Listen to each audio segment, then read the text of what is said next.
मियां मोहम्मद नवाज शरीफ साहब के वो 9 साल जो प्राइम मिनिस्टर रहे हैं, अगर पाकिस्तान की तारीख से निकाल दें तो इस पाकिस्तान में खंडर ही खंडर नजर आएंगे। कोई तरक्की नहीं नजर आएगी, कोई खुशहाली नहीं नजर आएगी, कोई आपको चीज यहाँ नहीं नजर आएगी। जितने अस्पताल बने, जितने आप तशरीफ रखेंगे, हॉस्पिटल्स बने, आप तशरीफ रखेंगे, ये तो कोई तरीका नहीं है। He has the floor. Sir आप तशरीफ रखेंगे। किस किस चीज का नाम लें? तकारीर हुई, उसमें बहुत पॉलिटिकल बातें की गई, मगर मैंने किसी चीज का जवाब नहीं दिया। सिर्फ एक चीज का जवाब देना चाहता हूँ, सिर्फ एक। बार बार हमारी लीडरशिप के खानदान पे बात की जाती रही। ये कहता एक भाई ने नहीं यहाँ से बात की, कईयों ने कहा, कोई कहता है 30 साल हुकूमत की, कोई कहता है 35 साल की, कोई कुछ।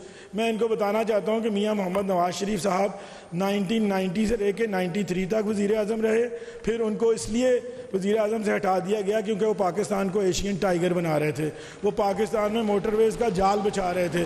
फिर मियाँ साहब नवाज शरीफ साहब 1997 से 1999 तक 2 साल वज़ीर आज़म रहे, तो ऑल टुगेदर 5 साल हो गए।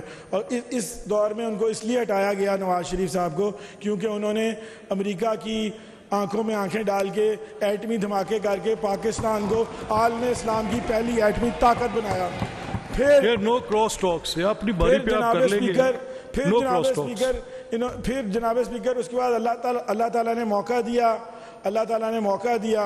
और हाँ सर, ये अब जिला वतनी पे भी बात की गई, मैं वो भी थोड़ा सा बता दूं। ये कहते हैं कि उस वक़्त के वो जो जनरल परवेज़ मुशर्रफ थे, उनका जहाज़ इनमें से 2-3 लोगों ने कहा इंडिया में उतारने की कोशिश। इंडिया से हमारा क्या ताल्लुक़ था?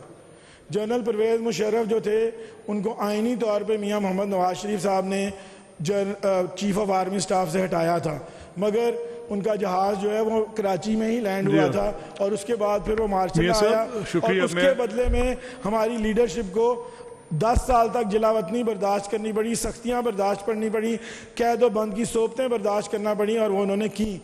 जिस तरह काल कोठड़ी में मियां नवाज शरीफ साहब को और शहबाज शरीफ साहब को रखा गया, इनकी किसी लीडरशिप को उस तरह नहीं रखा गया। 3 महीने तक जिन्होंने सूरज नहीं देखा। मैं ये कहूँगा, और आखिरी बात मैं ख़त्म कर लूँ फिर प्लीज़। आखिरी चीज़ ये कि फिर अल्लाह ताला ने मौका दिया 2013 से 2017 में, तो मियां मोहम्मद नवाज शरीफ साहब CPAC का मंसूबा लेके आए, फिर मोटरवेज़ के जाल बिछाए, पाकिस्तान को तरक्की की राहों पर गामजन कर रहे थे, और फिर साजिश करके उनको हटा दिया गया। और उसके बाद जो अगली कहानी है उस पर मैं बात नहीं करूँगा ताकि किसी की दिल आज़ारी ना हो।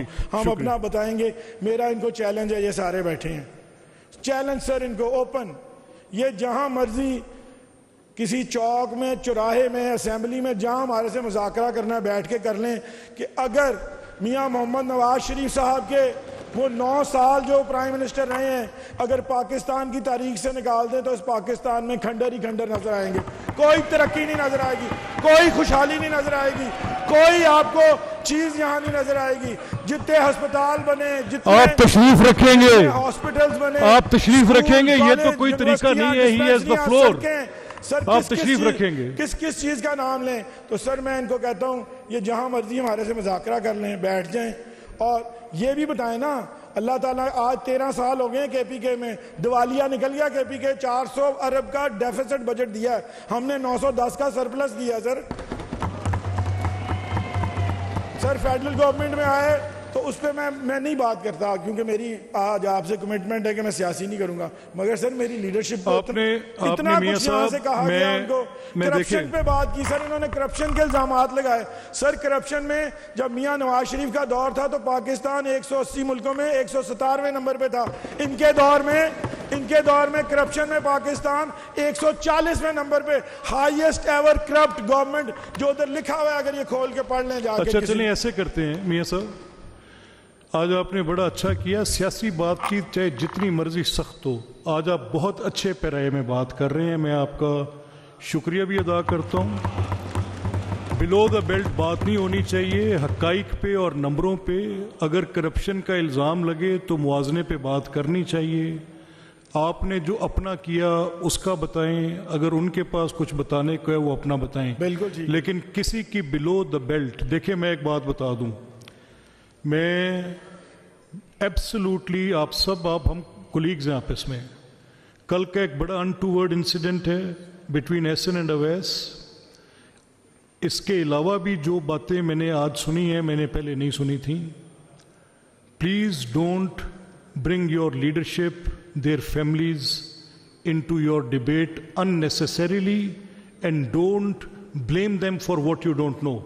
मेरी आपसे दरख्वास्त है कि बहुत इज़्ज़त की जगह हैं ये जो लीडरशिप्स हैं, मे दैट बी मियाँ नवाज शरीफ साहब, पूरी कौम उनकी तरफ देखती है, may that B Asif Zardari साहब, may that B Imran Khan साहब, मे दैट बी मौलाना फजलुर रहमान।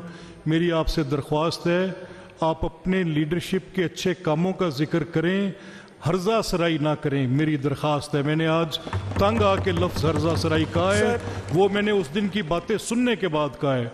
ये तय हो चुका है business advisory and etiquettes committee में, कोई किसी के ऊपर गलत नारे नहीं लगाएगा। आपकी कमेटी ने तय किया था कि अगर कोई ऐसा करेगा तो उसको कमेटी को इख्तियार होगा। मैंने अपना इख्तियार है स्पीकर वो छोड़ा हुआ है, रिलिंक्विश किया हुआ है कि कमेटी फैसला करेगी। मेरी आपसे दरख्वास्त है कि एक दूसरों की इज्जतों का एहतराम करें, हम सब सांझी इज्जत के मालिक हैं, सियासत करें, उसके अंदर ये प्रागंदगी नहीं आनी चाहिए, मेरी दरख्वास्त। सर मेरी आखिरी बात वही कि जब चाहें जहां चाहें हमारे से मुनाजरा कर लें, ये भी बताएं कि इन्होंने इस पाकिस्तान की तामीर और तरक्की के लिए क्या किया है, हम भी बताएंगे कि हमारी लीडरशिप में पाकिस्तान की तामीर और तरक्की में क्या हिस्सा इसी हाउस में रख लेंगे, इस हाउस में सर बेशक रखें। ठीक है जी, we are ready to answer everything. Thank you very much, thank you ji.